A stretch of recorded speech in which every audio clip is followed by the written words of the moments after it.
کما اشارہ الی اشارے، جس کی طرف شارع نے اشارہ کیا، جس کی طرف یعنی شارع نے اسبابو نکالا، اماراتہ یعنی یہ واضح کر دیا کہ یہاں مضاف محذوف ہے، مضاف محذوف ہے۔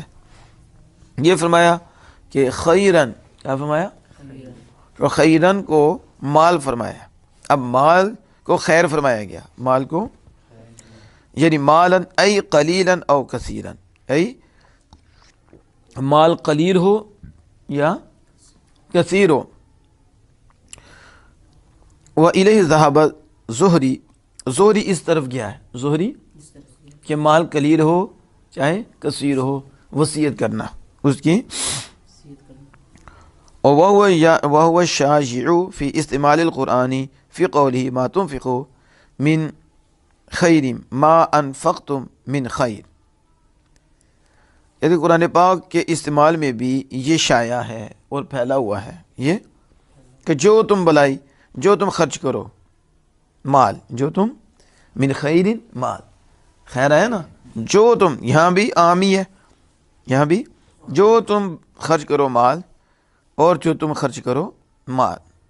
وَإِنَّهُ لِحُبِّ الْخَيْرِ لَشَدِيدٌ، اور بے شک خیر کی محبت ضرور سخت ہے، انسان خیر یعنی مال سے سخت محبت کرتا ہے، مال سے۔ اب سمجھ آ گئی اس کی؟ تو کہا کہ خیر کو مال کہا گیا، خیر کو مال گیا، اور یہ قرآن پاک میں اس کا عام استعمال ہے، عام۔ اور بعد نے کہا مالن کثیرن، انہوں نے کہا مال قلیل اور کثیر دونوں، لیکن بعد نے کہا کہ اس سے مراد کثیر مال ہے، کثیر کہ مال کثیر ہو تو وصیت کرنا اس کی، جس کو روایت کیا گیا ہے ابن ابی شیبہ نے، اور اس کو ابن ابی شیبہ نے روایت کیا حضرت علی رضی اللہ تعالیٰ عنہ سے کہ ان کے لیے ایک مولا تھا، ارادہ کیا کہ وہ وصیت کریں۔ حضرت علی نے روایت کیا کہ ارادہ کیا اس نے کہ وہ وصیت کرے اس کے لیے، اور اس کے لیے 700 درہم تھے، کس کے؟ غلام کا آقا تھا، اور اس کے لیے کتنے تھے؟ 700 درہم تھے، اور اس نے چاہا کہ وہ وصیت کرے، تو پھر اس نے اسے روک دیا، پھر اس نے وقد قال اللہ تعالیٰ، تحقیق اللہ تعالیٰ نے فرمایا کہ اگر وہ خیر چھوڑ دے، کیا چھوڑے؟ تو الخیر هو المال الکثیر، وہ خیر تو مال کثیر ہے، وہ کیا ہے؟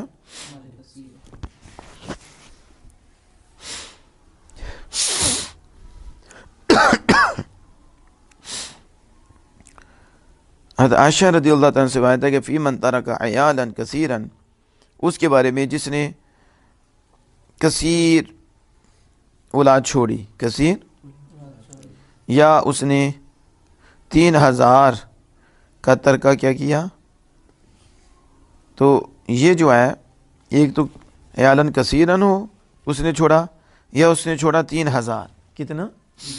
3000، تو یہ مال کثیر نہیں ہے، مال نہیں ہے۔ تو بس ظاہر ہوا کہ اشخاص اور احوال کے ساتھ یہ مختلف ہو جائے گا، مال کثیر، مال اشخاص اور احوال کے مطابق ہی یہ کیا ہو جائے گا؟ مختلف ہو جائے گا، کیا ہو جائے گا؟ شخصوں کو دیکھا جائے گا کہ ان کی اولاد کتنی ہے، اس اعتبار سے دیکھا جائے گا یہ مال قلیل ہے یا کثیر ہے۔ عیال کثیر ہے اور اس نے 3000 چھوڑے ہیں، اس نے تو مول میں داشہ صدی کا رہتے ہیں، کہتے ہیں یہ مال کثیر نہیں ہے، کیونکہ اس کے بچے بھی کثیر ہیں، اس کے تو مال بھی 3000 ہے، تو لہذا یہ کثیر نہیں۔ تو کیا پتہ چلا؟ پتہ یہ چلا کہ اشخاص کے ساتھ اور احوال کے ساتھ یہ مالک کا کثیر ہونا مختلف ہوتا ہے۔ اگر اولاد زیادہ ہوگی، اتنا مال ہوگا تو مال کثیر نہیں ہوگا، مال اگر اولاد ہی نہ ہو، کم ہو، تو پھر وہ مال کثیر میں چلا جائے گا۔ تو یہ بات ہو رہی تھی کہ ادھر خیرن کو مال فرمایا تو مالن کتنا ہے، تو زہری نے کہا قلیل یا کثیر، کثیر و کثیر، اور بعد نے کہا کہ کثیر، بعد نے کہا کثیر۔ اس میں پھر حضرت علی شریف خدا رضی اللہ تعالیٰ عنہ سے روایت کی کہ اس کے لیے ایک مولا تھا، اور اس نے ارادہ کیا کہ وہ وصیت کرے، اس کے لیے 700 درہم تھے، یعنی غلام تھا، تو آپ نے اسے روک دیا اور فرمایا اللہ تعالیٰ اگر خیر چھوڑے تو خیر مال کثیر ہے. تو شیر خدا رضی اللہ تعالیٰ عنہ نے خیر کثیر مراد لیا. خیر پھر ام المؤمنین عائشہ صدیقہ رضی اللہ تعالیٰ عنہ نے فرمایا کہ خیر کثیر کیا ہے کہ بچے بھی زیادہ ہوں، مال بھی 3000 ہو تو پھر بھی خیر کثیر نہیں. تو پتہ چلا خیر کثیر شخصوں کو دیکھا جاتا ہے اور احوال کو دیکھا جاتا ہے. تو پھر احوال کے مطابق ہی وہ فیصلہ کیا جائے گا کہ اس کو مال کثیر کہتے ہیں کہ نہیں اور خیر کثیر کہتے ہیں یا نہیں. تو الوصیت کیا کرنا؟ وصیت کرنا. آپ اس کے آگے حاشیہ نمبر 9 اور حاشیہ نمبر 10 کو بھی سماعت کریں. حاشیہ نمبر 9 کہتے ہیں کہ یہ جو کتب علیکم ہے یہ متعلق ہے اذا کے، کس کے؟ یعنی اجل عامل فیہا، اجل اذا کے یعنی وہ اس میں عامل ہے، وہ اس میں اذا میں عامل ہے، عمل کرنے والا ہے. اور اس کا کہنا انکانت ظرفیتاً، اگر یہ ظرفیہ ہو. اگر کیا مطلب ظرفیہ؟ محضہ، صرف ظرف ہو، صرف ظرفیہ ہو. یہ جملہ اذا حضر احدکم الموت صرف جملہ ظرفیہ ہو تو کیا مطلب؟ غیر متضمنۃ، معنی شرط، یعنی معنی شرط کو متضمن ہو. جو میں نے پہلے بتایا کہ اذا معنی شرط کو بھی متضمن ہوتا ہے اور نہیں بھی ہوتا. تو کہا جب یہ معنی شرط کو متضمن نہ ہو تو کتبہ اس میں عمل کرے گا اور اس کا مفعول باقی ہوگا. یہ تو کتبہ کا اس کے ساتھ کیا ہوگا؟ تعلق. یعنی کتبہ علیکم این یوصی احدکم، کہ تم پر فرض کیا گیا کہ تم میں سے کوئی ایک وصیت کرے وقت حضور الموت لہ. یہ مطلب ہوگا وقت، اب اذا کو وقت کے معنی نہیں گے، وقت حضور الموت لہ، اپنی موت کے حاضر ہونے کے وقت، موت کے حاضر ہونے کے وقت تم پر وصیت کرنا لازم کر دی گئی، وصیت کرنا. اور اگر یہ شرطیہ ہو، یعنی یہ اذا شرط کے معنی کو متضمن ہو، شرط کے معنی کو ان کان شرطیتاً ای ظرفیتاً متضمنتاً تا معنی شرطی، یعنی یہ شرطیہ ہو یعنی ظرفیہ ہو اور شرط کے معنی کو متضمن ہو، شامل ہو، پھر دو شرطیں جمع ہو جائیں گی. اجتماع شرطاً ان تارکا خیرہ، ایک شرط اور ایک یہ اذا، تو کتنی شرطیں ہو جائیں گی؟ اونچی بولو. اجتماع شرطانی، دو شرطیں جمع ہو جائیں گی اور دو شرطیں جمع ہو گئیں. تو وہ جواب کل، تو پھر کل کا جواب کیا ہے؟ دونوں شرطوں کا جواب کہتے محذوف، دونوں شرطوں کا جواب دل علیہ لفظ الوصیہ، تو اس پر لفظ وصیہ دلالت کرتا ہے. اس پر یعنی وہ جو ان دونوں کی جزا محذوف ہوگی اور جواب محذوف ہوگا اس پر لفظ وصیہ دلالت کرتا ہے. لفظ سمجھ نہیں آ رہی؟ اگر مال چھوڑ جائے اور موت کے اسباب قریب ہوں تو جواب کیا بنے گا؟ چاہیے وصیت کرے. تو لفظ وصیت کیا ہے؟ اس جزا محذوف اور جواب محذوف پر دلالت کرتا ہے. سمجھ آ رہی ہے کہ نہیں؟ تو فرماتے ہیں کہ وہ تقدیر المحذوف فیہما، اور محذوف کی تقدیر ان دونوں میں وہ مضارع ہے جو لام امر کے ساتھ مقرون ہے، لام امر کے ساتھ ملایا ہوا ہے. بس اس کا کہنا فل یوسی، فل تو دو شرطیں جمع ہوئیں، کل کا جواب محذوف ہے اس پر لفظ وصیت دلالت کرتا ہے، اور وہ جو جواب محذوف ہے وہ کیا ہے؟ فل یوسی. اگر مال چھوڑ جائے تو میں سے ایک کے قریب موت ہو جائے تو پھر چاہیے کہ وصیت کرے، چاہیے کہ. کلام کی سمجھ آئی؟ آگے کہتے ہیں کہ فقولہ فلیوسی بیان لکل من جواب اذا و جواب ان، پس وصیت کرے یہ بیان ہے ہر ایک کے جواب کا، یعنی اذا کے اور ان کے جواب کا.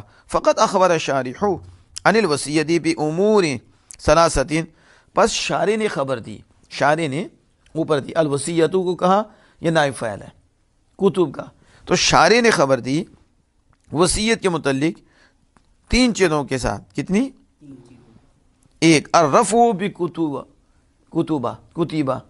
کتبہ کے ساتھ مرفوع ہے یہ، یعنی کتبہ کی وجہ سے یہ اس نے اسے رفع دیا اور یہ نائب فاعل ہے.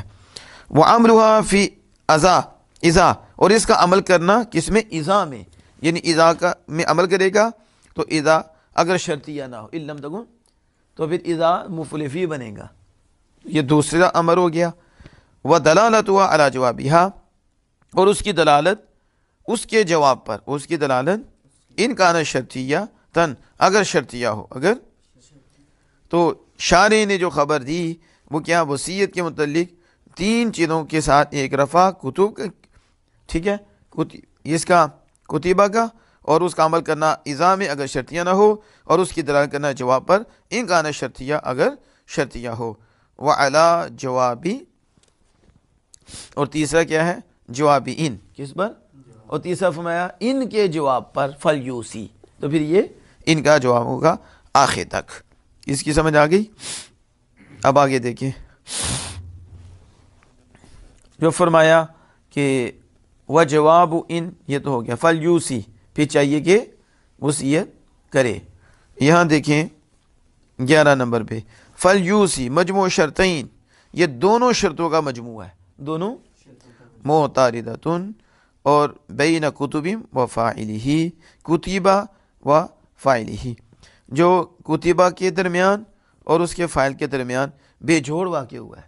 بے جوڑ کیا, یہ فل یوسی, یہ جو جزا نکالی ہے, لی بیان کیفیت الایساء, یہ عیسیٰ کی حالت کو بیان کرنے کے لیے. کس کی, جو کہ ربی للوالدین والاقربین یہ آگے ہے, اور اس سے پہلے جزا نکالی ہے فلیوسی. تو دیکھو نا, کہتے ہیں یہ اور اس سے پہلے کتب کہ دونوں شرطوں کا مجموعہ ہے فلیوسی. یہ کتاب کے درمیان اور اس کے فاعل کے درمیان یہ جو بے جوڑ واقع ہوا ہے, یہ وصیت کی حالت کو بیان کرنے کے لیے, وصیت کی کہ اسے چاہیے کہ وصیت کرے للوالدین والاقربین, والدین اور اقربین رشتہ داروں کے لیے دستور کے مطابق. اس کے بعد دیکھیں جو کہ بالعدل, عدل کے ساتھ, یعنی اس بیان کا حاصل یہ ہے کہ معروف معنی, معروف بے شک معروف کا معنی وہ جو عادتاً معلوم ہوتا ہے, جو معروف کا معنی کیا ہے, جو عادتاً معلوم ہو, عادتاً وہ کیا, عدل, زیادتی نہ کی جائے, یہ ہے معروف کا معنی جو عادتاً معلوم ہے. عادتاً وہ کیا ہے, عدل, عدل سے ہو. سمجھ آ گئی اس کی. اور آگے کہتے ہیں الغنی علی الفقیر, یعنی یہ جو کہا کہ غنی کو فضیلت نہ دے, کس پر ترجیح نہ دے, فقیر پر, فقیر پر غنی کو ترجیح نہ دے, یعنی لا یفضل الغنی علی الفقیر, غنی کو فقیر پر فضیلت نہ دے, اور نہ ہی قریب کو وللقریب غیر الوارث علی الاقربی, نہ ہی قریب کو فضیلت دے جو وارث نہیں ہے, قریب جو وارث نہیں ہے اس کو اقرب جو وارث قریبی ہے اس پر فضیلت نہ دے, اس پر جو اقرب ہے زیادہ قریبی ہے اس پر غیر وارث جو قریب ہے اس کو بھی فضیلت اور اس کو بھی ترجیح نہ دے. اس کی سمجھ آئیے آپ کو. تو یہ تھا ولا یفضل الغنی حقا مصدر موکد لمضموم الجملہ, شاعر کہتے ہیں یہ مضمون جملہ کی تاکید کرنے کے لیے تاکید کرتا ہے, مضمون تاکید کرتا ہے. کیا مطلب, کہتے ہیں لمضمون الجملہ تھی قبلہ, جو اس سے پہلے جملہ تھا اس کی مضمون کی تاکید کے لیے.